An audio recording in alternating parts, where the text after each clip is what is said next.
Primero presentando a las dos personas que se van a encargar de dar la actividad de hoy, que lleva por título Una aproximación a la psicoterapia queer, conversando con Ismael Cerón.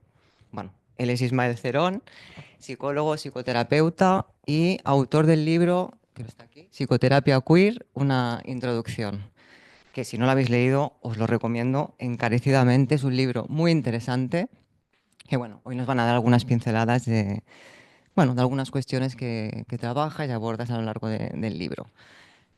También está formado, cuenta con una formación especializada en clínica de niños, adolescentes, terapia familiar y un máster en estudios LGTBIQ+, y también está formado en psicoanálisis con adultos y menores. No sé si me dejo algo. Bueno, aprovecho también para agradecerte personalmente que estés aquí y que hayas tenido la amabilidad de trasladarte de Madrid a Barcelona para estar con nosotros. Al otro lado tenemos a Olga Palomino, es psicoanalista, psicóloga y docente del Espacio Psicoanalítico de Barcelona. Y bueno, también agradecerte, Olga, que estés a cargo de la actividad.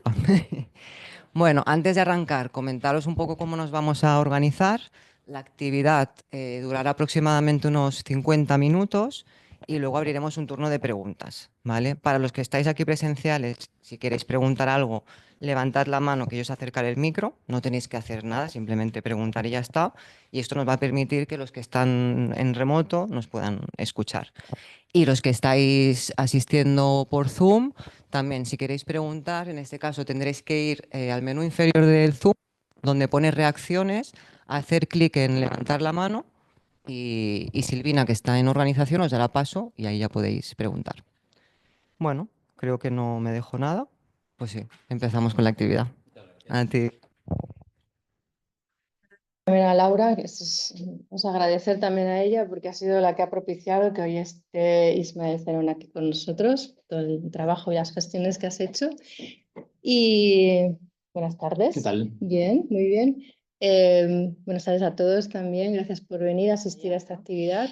Antes que nada, decir que, claro, el equipo que forma parte del Espacio Psicoanalítico de Barcelona, ¿no? Todos los que estamos aquí trabajando, no solamente somos psicoanalistas y atendemos pacientes, también somos docentes y tenemos diferentes espacios de formación donde, bueno, pues, enseñamos la obra freudiana, aunque no solamente Freud, sino que tenemos también lugares donde podemos hablar de autores post-freudianos, también de Lacan, hemos hablado de lacanianos, en fin, nos hemos movido un poco, ¿no?, para que todos podamos transmitir teoría psicoanalítica.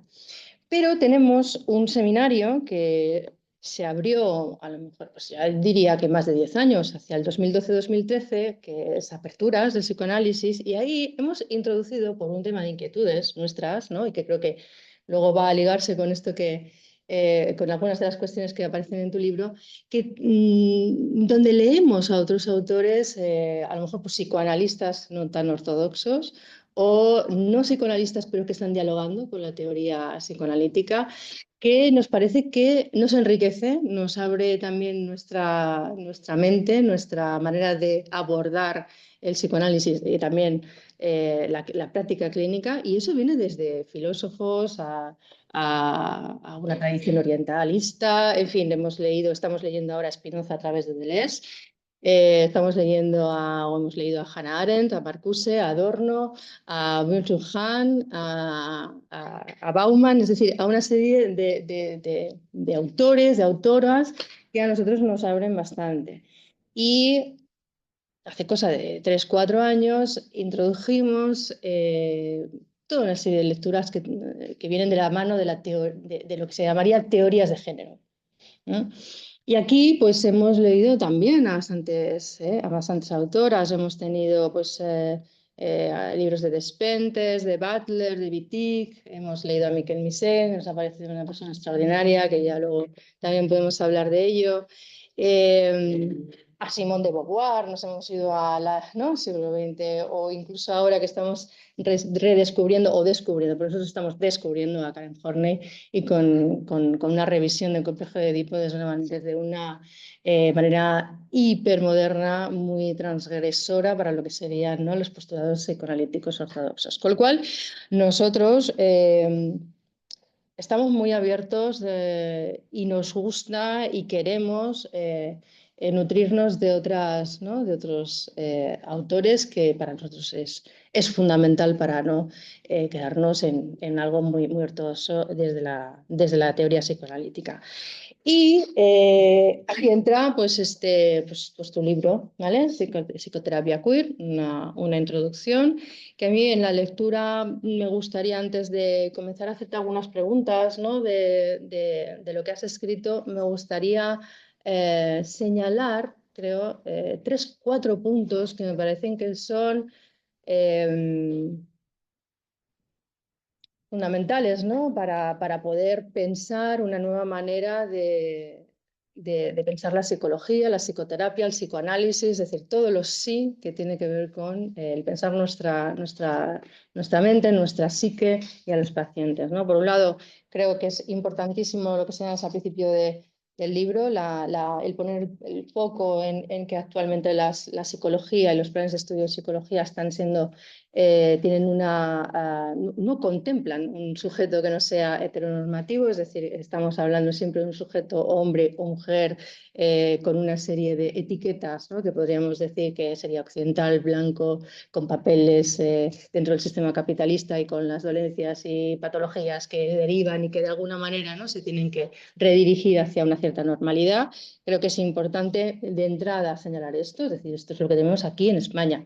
Luego podemos hablar de lo que nos hemos encontrado o lo que te has encontrado también en otros países, por ejemplo en Argentina o en Brasil, que me comentabas, ¿no? Sí que me gustaría empezar por algo que me parece que es fundamental, que es para ti priorizar la psicoterapia y cómo has llegado a esta idea. Bueno, lo primero quería daros las gracias al Espacio Psicoanalítico de Barcelona por invitarme, a Laura por ponerse en contacto e interesarse, y también un poco a todas las personas que estáis aquí y a las personas que están por Zoom. Yo le decía a Laura, digo, bueno, yo creo que no va a haber nadie un viernes por la tarde. Qué mejor plan que irse a tomar algo. Pero me hace, o sea, me pone muy contento, la verdad, poder ver que hay mucha gente que le interesa otras miradas, ¿no? Y otras perspectivas de la psicología, de la psicoterapia, y que a lo mejor han tenido historias parecidas a la mía, ¿no? A lo mejor desde lo queer más específicamente, lo que tiene que ver con la identidad de género, o orientación sexual, pero también desde todo lo que tiene que ver con las otredades, ¿no? Que yo creo que somos muchas personas las que a lo largo de nuestros procesos de vida, de socialización, nos hemos sentido en muchas ocasiones en los márgenes, ¿no? ¿Por qué me interesa, o sea, por qué llego a este libro? Pues básicamente porque en la adolescencia me trituran un poquito con la palabra maricón, bueno, porque soy una persona queer, bimarica, era percibido como hombre sensible, hombre fallido, y eso la sociedad en la que yo viví, que es muy parecida a la que vivimos ahora. O sea, yo vivía aquí en Madrid y yo en los años 80-90 es cuando sobre todo a partir de los 9 años, empiezo a recibir desde muchos lugares una hostilidad bastante aplastante. Eso, claro, genera en mí una interiorización de culpa y de vergüenza de que lo que yo soy, pues, no sé qué pasa, pero que genera problemas, y es como que atraigo, además, de alguna manera hay cierta interiorización. Tengo la sensación de que encima soy yo el que atraigo la violencia, porque me pasa en determinados lugares de manera sistemática. No es que sea una persona concreta, sino que es en varios lugares. Entonces dices, hostia, pues algo tiene que pasar, algo tengo que tener, ¿no? Y durante el proceso de adolescencia lo interiorizo mucho. Entonces, claro, llegó el momento de elegir una carrera y elijo psicología con la esperanza de encontrarme un lugar donde me vayan a decir que toda esa culpa y toda esa vergüenza que yo he interiorizado no tiene que ver conmigo, no tiene que ver con que yo tenga nada malo, sino que vivimos en un mundo, bueno, pues muy machista, muy cis heteropatriarcal, con una presunción de heterosexualidad, muy blanco, o sea, que crea conocimientos desde ahí, ¿no? Desde la blanquitud, desde el capacitismo. Y la sorpresita que me encuentro es que no se habla absolutamente nada de todo eso. Yo hice una licenciatura porque ya tengo unos años, o sea, entré en el 99, salí en el 2005. Yo creo que en 5 años de carrera te da tiempo a que te den asignaturas o que te den contenidos donde se hable de otra cosa que no sea ese conocimiento que se crea pensando, o sea, la psicología, yo creo, canónica. Y yo hablo de. Yo me matriculé en el 99, pero la realidad es que tengo muchas amistades jóvenes que me hablan de que los planes de estudio son exactamente igual. O sea, que no ha cambiado prácticamente nada eso, ¿no? Entonces, yo lo que me encuentro es un conocimiento, pues eso, que se basa en. O sea, un conocimiento creado, pensado para sujetos blancos, para sujetos hombres cis o mujeres cis, una presunción de heterosexualidad aplastante.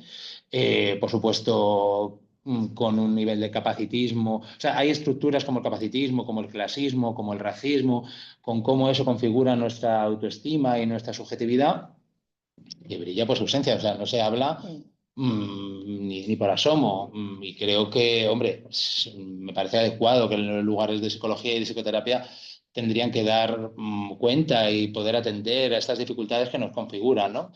Entonces, bueno, un poco la parte troncal era teoría cognitivo-conductual. Entonces, cuando salí de la carrera dije, voy a irme a otros lugares porque veo que por aquí voy jorobado si me quiero quitar toda esta vergüenza y culpa que tengo interiorizada, ¿no? Y me fui al psicoanálisis. Y en el psicoanálisis, pues la verdad es que encontré bastante más respuestas. Se introduce el concepto de deseo, de inconsciente. La opacidad del deseo me parece que ya tiene más que ver con lo queer, que tiene más que ver con que no todo cierra y somos sujetos alienados en la norma. Pero con el psicoanálisis me pasa siempre es una relación, o sea, que para mí siempre es el punto de partida, pero es verdad que creo que por lo menos yo me he formado en el Estado español, o la mayor parte del psicoanálisis que me he formado es en el Estado español, y creo que siempre está encerrado nuevamente en un marco, las interpretaciones y todo, siempre está encerrado en un marco muy edípico, heterosexual, canónico. Y creo que ahí, o sea, un poco Deleuze, que es un autor que a mí me gusta mucho, siempre alaba un poco a Freud diciendo qué maravilla que puedo encontrar la teoría de las pulsiones, el inconsciente y todo esto como una parte muy importante de nuestro psiquismo, pero qué pena que lo encerrara todo en bueno, un poco la representación teatral familiar y típica en el que todo parece que se explica desde ahí, ¿no? Entonces, pues encontré respuestas parciales. Me fui a la terapia familiar y en la terapia familiar, pues podéis imaginaros el tipo de terapia familiares o sea, los tipos de familias que se trataban en terapia familiar, pues cis heterosexuales. De hecho, yo siempre cuento la anécdota de que después de 2 años de curso, eh, me dieron un temita con 4 hojas que se llamaba Familias Modernas. Y ahí es donde se incluía, pues lo que se suponía que eran todas las realidades que se salían de lo no canónico. Y nada, que yo tampoco, esta herida que yo portaba de la adolescencia tampoco terminaba de curarse, así que empecé tampoco con la psicoterapia afirmativa LGTB, porque si bien es cierto que ofrece un itinerario, sobre todo en contra de o sea, para poder revertir la injuria del bullying y demás, creo que en ese sentido es positivo, pero creo que es una política muy identitaria la de la psicoterapia afirmativa LGTB, que de alguna manera te encamina en un itinerario concreto de cómo ser feliz dentro de un marco muy cerrado. Y creo que en un momento dado de tu vida te puede hacer sentido y estar bien, pero quizá creo que es una terapia un poco limitada. Puede ser funcional, pero limitada a un tiempo, ¿no? Entonces, ¿qué significa para mí cualizar la psicoterapia para contestarte a eso? Pues lo que hice es decirme, voy a salirme ya de formarme en psicología. Gracias, porque estoy ya hasta las narices de no encontrar respuestas. Y me empecé a hacer un poco lo que tú comentabas, que es pues estudiar teoría decolonial, teoría script, teoría queer, estudios de género, y me parece alucinante la cantidad de respuestas que empiezo a encontrar, que me empiezan a servir a mí y que empiezan a servir a las personas, a los consultantes, las personas que vienen a mi consulta. Me salgo un poco de la identidad psicólogo y empiezo de alguna manera, los límites de esa identidad los empiezo a hacer más flexibles y empiezan a entrar otros conocimientos. Y eso es lo que yo entiendo por queerizar la psicoterapia. No caer en el...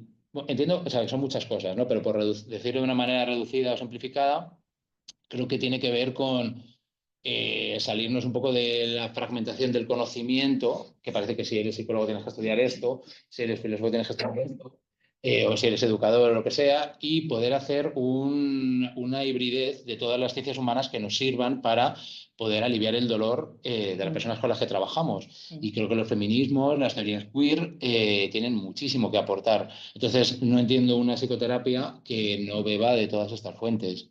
Y utilizar la psicoterapia para mí significa eso.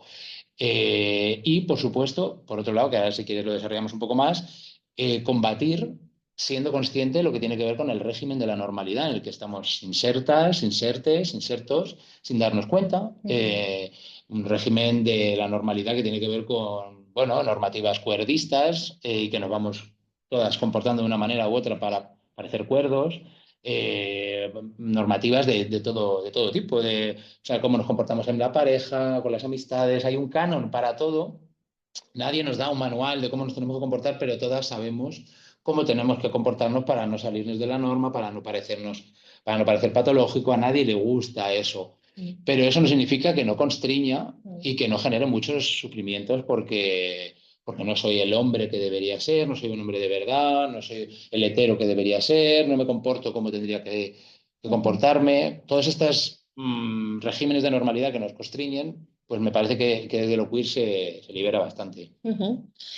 Quizás una de las cosas bueno, hay varias cosas que has comentado, ¿no? Quizás una de ellas sea que es necesario este tipo de lecturas para poder abrir la escucha, ¿no? a ciertos malestares, ¿no? Y ahí te diría, en ocasiones podemos encontrarnos con pacientes, ¿no? que han interiorizado el rechazo y han interiorizado rechazos de la sociedad, ¿no? Consideran que, bueno, sienten que tienen una baja autoestima, que es una palabra que en psicoanálisis no se utiliza, no es un concepto, pero a mí no me parece que sea una palabra que tengamos que desechar así de entrada, porque habla de auto, ¿no? Hay algo que no valoro en mí, ¿no? Hay algo que no valoro y también normalmente asociado con un rechazo interno, ¿no? Y muchas veces dependiendo de cómo, ¿no? de si tienes este tipo de lecturas o no, puedes ver o detectar que ese rechazo en un primer momento fue externo o una agresión real fuera, y luego esto se ha interiorizado, se ha normalizado, y lo que te vienen a decir es, por favor, dime cómo tengo que aumentar mi autoestima, ¿no? No sé, ¿cómo ves eso? ¿Cómo abordas este tipo de problemáticas, ¿no? que acaban siendo muy interiorizadas y no se ve, ¿no? de dónde vienen? Hombre, a ver, es casi esperable, ¿no? O sea, quiero decir que si tú vives en un mundo, en un sistema donde se normaliza que sufras, y cuando digo que se normaliza, además es que se invisibiliza, o sea, es una cosa cotidiana, ¿no? Que sufras violencias machistas, que sufras LGTB-fobia, o sea, clasismo, racismo, que esté tan interiorizado que prácticamente no lo vemos. Hombre, pues eso se va depositando en tu construcción de tu subjetividad, se va depositando en ti. Y cuando sientes que tanta gente te llama maricón o tanta gente te llama negro de mierda o gorda o tal, aunque tú teóricamente digas esto no puede ser bueno, pero internamente dices, joder, no lo piensas racionalmente, pero tanta gente no puede estar equivocada. Algo malo tendré. Yo ya te digo que yo sentía que atraía a los tiburones, como yo lo llamaba, ¿no?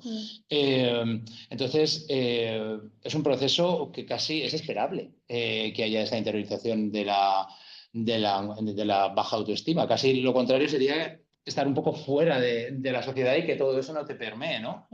Entonces, creo que es muy importante poder tomar conciencia de cómo eso configura nuestra subjetividad. Incluso en los casos en los que no se sufre violencia explícita, y esto es algo y por ejemplo, personas con las que trabajo en consulta que me dicen, joder, tengo la autoestima bastante fastidiada y tal, pero yo, como mi padre no me ha abusado, a mí nadie me llamó maricón en el colegio, y no lo entiendo, como yo he tenido mucha suerte y no, o sea, agradecido porque he tenido mucha suerte, porque no le han dado con un palo de la escoba y no le han escupido en la cara por ser lo que sea. Entonces, y es como de, bueno, claro, eso, ok, no has vivido eso explícitamente, pero sí que es cierto que tú te has socializado y te has desarrollado en un mundo donde esa posibilidad siempre está. O sea, la violencia, si eres una persona que está fuera de la norma cis, hetero, blanca, todo lo que ya sabemos, la violencia está siempre en el horizonte. Es una amenaza que condiciona tus posibilidades, condiciona tu subjetividad y de alguna manera los procesos inconscientes hacen que tú vayas interiorizando que, bueno, vamos a ver, o sea, tú puedes ser muy reivindicativo y puedes ser muy combativo desde lo práctico, desde lo consciente, pero internamente decir, soy alguien defectuoso, alguien que necesito entrar en guetos, en circuitos. Y me parece muy importante poder poner encima de la mesa esto, que muchas veces no es necesario haber sufrido violencia explícita. De hecho, yo te diría que incluso a veces es más problemático porque cuando tú has sufrido violencia explícita, no es que lo vayamos a hacer como si fuera lo mejor, ¿no? Pero si has sufrido violencia explícita, de alguna manera tienes un acontecimiento, un hecho, que lo puedes elaborar, que puedes, no sé, puedes darle forma desde ahí. Pero hay un montón de microviolencias que se interiorizan y que no son visibles porque parece que no transgreden lo políticamente problemático, pero que te acaban configurando tu autoestima y acabas, bueno, pues sintiendo tu techo de cristal más bajito, pidiendo menos, ser más conformista, aceptando posiciones más sumisas en tus puestos de trabajo, en tu vida, en tu familia, te sientes bastantes que me quieren. No lo piensas así, pero Ya. eso está debajo, bastantes que me quieren. O sea, Ujú. yo no me puedo permitir poner límites, por ejemplo, porque he conseguido tener un grupo de gente que me quiere partiendo de donde parto. Ujú. Sí, sí, totalmente. Y desde esa perspectiva, el psicólogo, el terapeuta, ¿no? Tú comentabas que tiene que hacer también un ejercicio de revisión de todo, de cómo de alguna manera también está atravesado para poder escuchar, porque hay ciertas cosas que en ese sentido no podría escucharlas, ¿no? Yo, no sé, yo como ejemplo y saliéndose un poco de la cuestión más, bueno, no saliéndose, no, ¿no? Yo tenía un paciente pues, que venía, tenía orígenes de la cultura china, ¿no? Ujú. Y renegaba totalmente, ¿no? de su cultura, le parecía que era inferior a lo que veía en Europa, en el ámbito occidental, ¿no? Ujú. Y no era algo que le conflictuara, quiero decir que había algo como que no aparecía como un conflicto interno, no aparecía. Entonces ahí está la mirada un poco también del psicólogo, ¿no? Se señala, no se señala, está, ¿no? De alguna manera se ha interiorizado también una agresividad hacia un cierto, ¿no? Un tipo de cultura, ¿no? Absolutamente interiorizado. Ujú. ¿Se señala, no se señala? En mi opinión, yo creo que tan importante es no entrar como un burro en cacharrería con un tema que tú estás viendo, pero si la otra persona no lo puede elaborar en ese momento, pues es importante respetar los ritmos y los tiempos y no entrar como burro en cacharrería. Tan importante es eso como sí que entender que la consulta es un lugar donde se tienen que poder nombrar las cosas. O sea, gran parte del problema de las opresiones tiene que ver con el silencio. Entonces, si las personas de alguna manera van a consulta para poder aliviar sus sufrimientos, creo que la consulta tiene que ser un lugar donde al menos se nombre y no se queden cosas colgadas. O sea, quiero decir que puede haber una sesión que en una terapia alguien diga algo y que tú te quedes por ahí un poco como, ostras, ha dicho esto, pero ha quedado ahí. Ujú. Yo en la siguiente sesión diría, oye, quedó esto ahí, yo creo que es una cosa importante, si te apetece hablarlo cuando quieras, como puedas, pero creo que sí que es importante poder habilitar. Mm.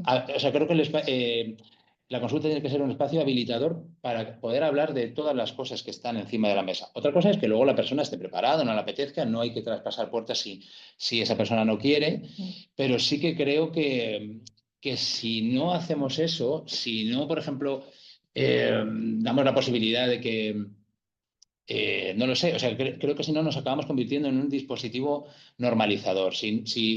¿Qué problema cabe si le preguntamos a alguien, oye, ¿qué pronombre quieres con el que te hable, ¿no? O si tienes una persona racializada y tú eres una persona blanca, el poder nombrar de, oye, yo no sé si esto para ti podemos hablarlo, porque ha habido asimétricamente, o sea, unas relaciones de poder y puede que esto de alguna manera en la transferencia, cuando la transferencia pueda estar presente. Creo que el lugar del terapeuta tiene que ser lo más horizontal posible. Tiene que ser un lugar de bajarse un poco de la omnipotencia y creo que y de poder elaborar conjuntamente. Ujú. Y creo que en la psicología hace falta bastante de eso, de poder bajarnos de la omnipotencia, poder hablar y nombrar esas cosas y tomar conciencia de que nadie, o sea, de los conocimientos situados, es decir, que nadie, que todos tenemos una visión de las cosas en función de los filtros, los privilegios y las opresiones que nos han configurado. Y que quizá el privilegio es pensar que, o sea, no ser consciente de las opresiones que han tenido otras personas, entonces tú piensas que no existen. Creo que un terapeuta tiene que, yo creo, el libro lo llamo, que es un término depreciado, el principio de autocobaya, ¿no? En el sentido de decir, yo creo que es importante que cuando tú te pones enfrente de una persona, haber analizado también cuánto de machismo tú tienes en tu subjetividad, cuánto de capacitismo. Creo que los psicoanalistas, o creo que los psicólogos, estamos muy acostumbrados a pensar, si vamos a ser terapeutas, tenemos que ir a terapia antes, para poder mirarnos nuestras cositas y que eso no se filtre con las personas que trabajamos. Sí. Pues que en esos análisis previos que hacemos, que también entren cómo nos hemos configurado como hombre, como cis, como tal, para que eso no se filtre también con las personas que atendemos. Y parece que en esas consultas lo que tenemos que es abordar nuestro problema con nuestro padre, con nuestra madre, con los grandes clásicos. Y como sujetos políticos que somos, que nos hemos configurado en un mundo político, comunitario, donde hay sistemas que nos atraviesan, pues eso sería interesante poder analizarlo para tener las cositas bastante controladas a la hora de poder tener una persona delante y que no se nos cuelen, o que se nos cuelen lo menos posible. Sí, totalmente. Claro, ¿qué tipo de formación tendría que tener para ti un psicólogo o un psicoanalista? Pues es que para mí un psicólogo, un psicoanalista tendría que salirse de los dogmas, del identitarismo, de yo soy psicoanalista o yo soy psicólogo. De hecho, es lo que te contaba antes, ¿no? Que yo buscaba, para poder yo encontrar mis alivios, por supuesto, yo estudio psicología, entonces, bueno, pues el psicoanálisis, bueno, pues la terapia familiar. Yo creo que una persona que quiere poder hacer bien su trabajo tiene que beber de todas las ciencias humanas que estén a su alcance. Y creo que el feminismo, los feminismos queer, las teorías queer, creo que hablan de cosas que son imprescindibles para poder ayudar a la gente, porque lo que ponen encima de la mesa son las relaciones de poder.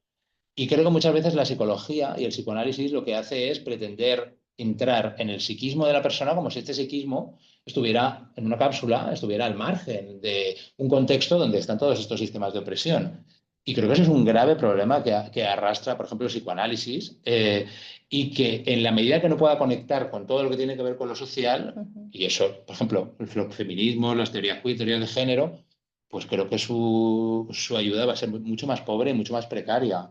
Entonces, ¿qué tiene que...? Pues no lo sé. Yo, desde luego, tan importante me parece leer a Freud o a, no sé, a Vygotsky, por hablar de cómo leer a Preciado, leer a Butler, leer a Donna Haraway, leer a Miquel Misé, que lo comentábamos antes, de leer a Spinoza, que me parece Spinoza, Deleuze, Guattari, Foucault. No lo sé. Sí, lo que pasa es que, por ejemplo, en el caso de Miquel Misé, que es una persona, a mí me parece que lo que escribe, por ejemplo, en El cuerpo equivocado, realmente se ha utilizado de una manera un poco deshonesta, ¿no? A veces por una corriente más convencional, ¿no? Más, sí, más dentro de lo que sería la psicología, ¿no? Que a día de hoy está en la universidad y también por la otra parte, ¿no? Es decir, que de alguna manera también es verdad que los movimientos que se pueden dar dentro de la psicología hacia una cierta apertura, porque además yo creo que Miquel Misé, yo no sé si lo conocéis, ¿no? Pero Miquel Misé aborda toda la cuestión de la transexualidad, porque ha hecho el pasaje, pero desde una mirada en donde fundamentalmente él no es esencialista. Es decir, ni lo biológico determina ni tampoco determina el cerebro, ¿no? Es decir, está hablando de una posición, de una posibilidad, de una apertura, incluso, ¿no? Hay momentos en los que puedes sentirte una mujer, puedes sentirte a veces un hombre, una orientación sexual que no está acorde con la identidad, ¿no? Que se supone que tienes que tener. Es decir, hay algo que él intenta abrir y no cerrar, ¿no? En ese sentido no es nada esencialista, pero luego es ¿no? tomado por las diferentes, ¿no? diferentes facciones para hacerle decir cosas que no dice, ¿no? desafortunadamente. Y parece como que hay una gran dificultad, ¿no? para poder decir, bueno, vamos a, no sé, vamos a leer esto. Pues nosotros estamos leyendo gente que ha criticado al psicoanálisis y a lo mejor la crítica que está haciendo es una crítica válida, ¿no? Es decir, todo lo que la crítica del complejo de Edipo, tal y como lo ha teorizado Freud, pues hombre, se puede revisar, de hecho ya se ha revisado dentro del psicoanálisis, ¿no? Fuera, pues está muy bien, es bien recibido. ¿Por qué luego, ¿no? Esto es tan difícil de hacer, ¿no? Bueno, tiene tan mala acogida. Yo creo que tiene mala acogida porque, o sea, en general, es que, a ver, vivimos en un mundo donde, o sea, vivimos en el mundo del identitarismo. De hecho, pues esta es la sociedad en la que hemos construido, todo polarizado, todo yo soy este, es el mundo de la frontera, yo soy esto, tú no eres lo otro. Mm, Entonces, si no reproduces exactamente mi mismo discurso, ya estás a la contra. Todo lo híbrido es problemático. Y claro, Miquel Misé va un poco en esa línea. Abre una serie de discursos y este es el problema, que caemos en el identitarismo en el que las cosas tienen que ser de una manera, están escritas en piedra. Si eres hombre, tienes que ser de esta manera. Si eres trans, tienes que ser de esta manera. Si eres psicólogo, tienes que estudiar esta serie de cosas. Eh, Como adherirte a algo que es muy esencialista, como muy biológico. Tenemos, yo creo que lo biológico muy interiorizado y ese es el marco que explica la mayoría de las cosas mm, que interpretamos, ¿no? mm, Entonces, salirnos de ahí es muy problemático. O sea, dejar de desesencializar las cosas y poder pensar desde una perspectiva más constructivista, más relacional, es problemático porque la mayoría de las veces estamos la raza. La raza se piensa como algo absolutamente real y genuino en vez de una excusa que ha servido para poder hacer jerarquías de personas y esclavizar a personas. La raza no tiene nada que ver con una serie de especificidades biológicas. Es la excusa perfecta que se ha encontrado en etapas coloniales y poscoloniales para poder, bueno, para poder explotar y para poder activar un capitalismo pues, de la misma manera que el machismo. O sea, quiero decirte que es que tendemos todo y es difícil salirse de ahí porque nos hemos socializado en esa esencialización de las cosas. mm, Por eso yo creo que también los feminismos y las teorías queer generan tanta controversia, porque lo que hacen de alguna manera es desnaturalizar las cosas. mm, Desnaturalizar no significa que los efectos que tiene sobre las personas no sean verdad. Claro que son verdad. O sea, todo eso se inscribe en tu piel y en tu subjetividad y te hace mucho daño. Pero eso no parte de que hay un gen marica, o hay mm, un, o sea, o hay un gen hombre, o hay un gen psicólogo. O sea, todos esos identitarismos son muy problemáticos. Entonces, vivimos en esta era sí, en la que te quitan y te dan el carné, en la que, bueno, en la política lo vemos permanentemente, los ujú, debates encarnecidos, porque incluso entre, por ejemplo, en el feminismo, que a veces faltaría tomarte 3 cafés y poder debatir y mm, decir, vamos a ver, ¿de qué estamos hablando? Pero el identitarismo extremo pues hace que nos matemos entre nosotros. mm. Aquí, Eso parece. Quizás, yo no sé, pero tienes mucho contacto también con psicoanálisis en Sudamérica y ves diferencias entre, digamos, lo que se está hablando, debatiendo, estos debates que hay aquí en España. a ver, veo diferencias enormes porque, claro, la cultura psicoanalítica en Latinoamérica está muchísimo más desarrollada. Mm, O sea, aquí el psicoanálisis no es una cuestión institucional. En las instituciones, en las facultades, lo que institucional es lo cognitivo-conductual. Entonces, el psicoanálisis aquí, bueno, es un poquito más minoritario y allí, sin embargo, no. Allí es la institución. Tú haces la carrera de psicología en la UBA, en la de Buenos Aires, y es todo psicoanálisis. Y en la cultura popular está muy impregnado, hasta tal punto que hay escuelas alternativas a la institución donde se desarrollan psicoanálisis más críticos. mm, Aquí, si ya hay poco psicoanálisis, como para hacer escuelas de psicoanálisis críticas, mm, cuando ya casi las más hegemónicas, por así decirlo, casi no tienen hueco. mm, Sin embargo, en América Latina tienen muchísimo más. Vamos, es una riqueza espectacular. O sea, Argentina, Chile, Brasil, eh, a nivel de avances en cuanto de pensamiento de una psicoterapia queer, tanto del pensamiento decolonial y cómo todo eso influye en la consulta, en nuestra manera de trabajar.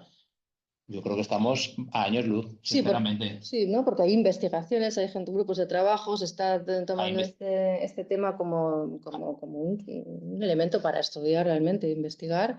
Y sí que es cierto que ahí, ¿no? Esa producción, pues a lo mejor no la tenemos tan evidente aquí. No la tenemos y yo, una de las motivaciones del libro era también el libro tiene muchas citas y mucha bibliografía también para poder facilitar a la gente que le interese, poder tirar de hilos como me pasó a mí, porque a mí me hubiera gustado poder tener todo como una especie de listado, de guía para por dónde tirar, ¿no? Y conocer a Domenico Ur, a Sueli Rolnik, a Deborah Tager, a Jorge Reiter, a Tamia Youth, a un montón de nombres y pensadores que están pensando maravillosamente y que además nos saca un poquito de este sesgo eurocéntrico que nos creemos que somos más listas que nadie. Y creo que no. Que en este terreno no. O sea, no es ni que si quieren, no. Que en este terreno, desde luego, hay mucho que aprender y que, no sé, y que interactuar con ellos. Quizás también una de las cosas que puede ser que esté sucediendo es que si investigamos y empezamos a poner en duda ciertas certezas, ¿no? Como la biología, ¿no? Que un hombre, ¿no? Es un hombre porque ya se le ve en el cuerpo, una mujer es una mujer porque se ve en el cuerpo.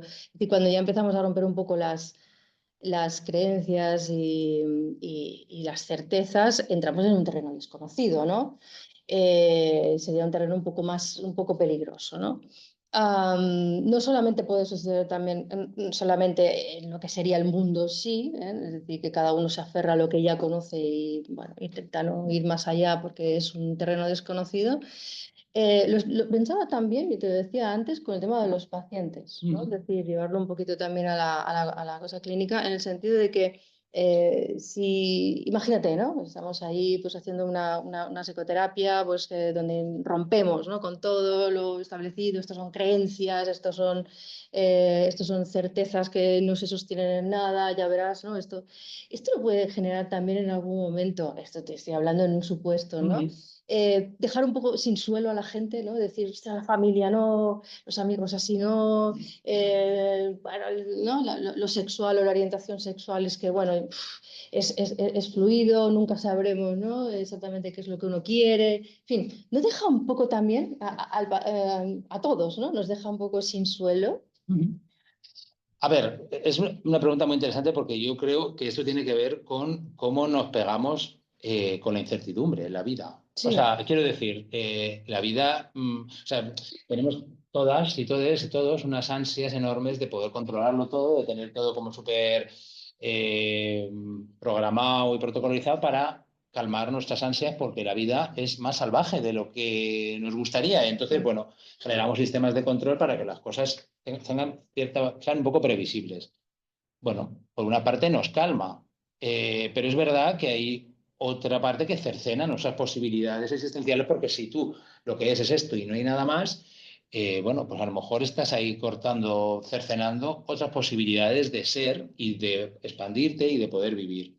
Entonces, eso por una parte. Yo creo que en la terapia no se trata, o sea, una buena terapia no pasa por dejar a una persona bragas. O sea, yo creo que se trata de un proceso donde tú puedas ir acompañando, donde ese suelo que se empieza a tambalear, la acompañas en ese proceso y también generas otros suelos donde poder pisar y a lo mejor hay tiempos donde estás un pie aquí y otro allí. Y no se trata de llegar a ningún lado ni siquiera. Se trata de poder ser consciente de que hay otras posibilidades, que a lo mejor no las quieres traspasar porque estás cómoda en esa posición, estupendo, pero que sepas que no estás abocada a tener que reproducir esa de ahí. Entonces, los suelos o las identidades, las cosas que son como muy fijas, son muy problemáticas porque cercenan posibilidades. Ahora bien, vamos a pisar suelos que sean un poco flexibles, que sean un poco precarios, que tiene más que ver con la vida, porque las cosas son más precarias. O sea, no hay una verdad ontológica que nos... No, bueno, encontramos maneras de poder vivir, pero quizás si lo tenemos todo acotado, programado, lo que estamos haciendo, eso habla más de nuestras angustias y de necesitar llevar, o sea, que vamos muy mal la incertidumbre, que con que eso nos esté ayudando. Quizá un punto intermedio poder hacer desterritorializaciones en términos de Deleuze y Guattari y reterritorializaciones, que esta palabra siempre es un poco compleja, ¿no? O sea, como ir pudiendo, cambiando, salirte un poco de quién eres, pero progresivamente, acompañar en ese proceso. Por supuesto, y esto no lo he dicho, hacerlo colectivamente, porque creo que las consultas están siempre trabajamos en contextos muy individuales, donde tú estás con tu consultante, con la persona que estás trabajando, pero si eso no se desborda de la consulta y no tienes contextos sociales donde poder sentirte acompañada, donde poder convivir ese malestar, o sea, porque de lo que se trata es no espantarte del malestar. Vivimos en una sociedad que como te encuentres un poquito mal, ya tomas ahí, tienes la pastilla o hazte, no nos espantemos tanto. Hay malestares que lo que nos están conduciendo es a cambios que pueden ser positivos. Acompañémonos de personas, tengamos nuestra terapia, está muy bien, pero esa es una pata. La otra pata quizá es poder colectivizar el malestar y poder desde ahí poder ir pasando de esos suelos a otros suelos. No se trata de dejarles en suelo, ni mucho menos. Eso sería horrible. Claro. Pero tampoco le vamos a petrificar al suelo, que por cierto han decidido determinados ancestros que que el suelo es heteropatriarcal y esto nos va a venir bien a todas. Claro. Y en ese sentido, ¿tú cómo ves a la gente joven? Es decir, ahí notas o consideras que realmente está calando un mensaje o una forma, digamos, de pensar la sociedad más colectiva, menos esencialista, más fluida, o eso es una impresión que nos da. Yo te puedo decir mi impresión particular, Sí. pero bueno, no lo sé, no lo sé. La sociedad joven, a ver, yo es lo que, por ejemplo, veo mucho cambio con respecto a las no monogamias. Creo que se ha desnaturalizado mucho en las nuevas generaciones la norma monógama que la teníamos como, vamos, o sea, era incuestionable. Y creo que las nuevas generaciones se plantean modos relacionales muy diferentes y creo que eso, por ejemplo, bueno, habla de... O sea, que la no monogamia no es mejor que la monogamia. Lo que es mejor es lo que mejor te venga a ti en cada momento. Pero poder salir, o sea, visibilizar una serie de opresiones, la opresión monógama, que mucha gente no se siente cómoda y que acaba cayendo en marcos de infidelidad y que cosas que acaban generando más deshonestidad, pues creo que esto es algo que, por ejemplo, está cambiando y me parece muy importante poder. Yo lo veo muy, muy claramente, por ejemplo, en la consulta con las no monogamias. Creo que también con lo que tiene que ver con el género, por supuesto, la orientación sexual, pero hay otras cosas, sinceramente, que me parece que van más atrás. Creo que todo lo que tiene que ver con el racismo y el capacitismo y el clasismo y cómo el capitalismo nos configura, creo que eso está bastante, o sea, que queda bastante recorrido Yeah. y que estaría bien poder seguir un poco profundizando en esa línea, vaya. Claro, sí, sí, sí, que a veces nos focalizamos en las cuestiones ¿no? de identidad de género, ¿verdad? Que están muy, bueno, son muy candentes, evidentemente, se está hablando muchísimo, pero luego está todo, ¿no? Todo lo que tiene que ver con sociedades que cada vez se empobrecen más, donde no hay cada vez más dificultades para poder ¿no? mostrar una, no sé, una capacidad, una aportación a la sociedad, y yo creo que ahí los jóvenes probablemente también lo están notando. Yo quiero creer que sí. O sea, yo quiero creer que sí. Desde luego tienen acceso a un montón de cosas que son maravillosas y que para poder pensar que yo creo que yo que tengo 43 años, pues no tenía a mi alcance. Otra cosa es luego, bueno, pues no lo sé, luego pasan cosas como determinados movimientos políticos ultraderechistas que ves que por parte de jóvenes que también se acaban identificando bastante, movimientos de también personas, o sea, mujeres que se identifican con feminismos como muy, bueno, feminismos no, con esa idea de la mujer en casa que empieza a aparecer nuevamente. Sí, Entonces es como es que hay verdad.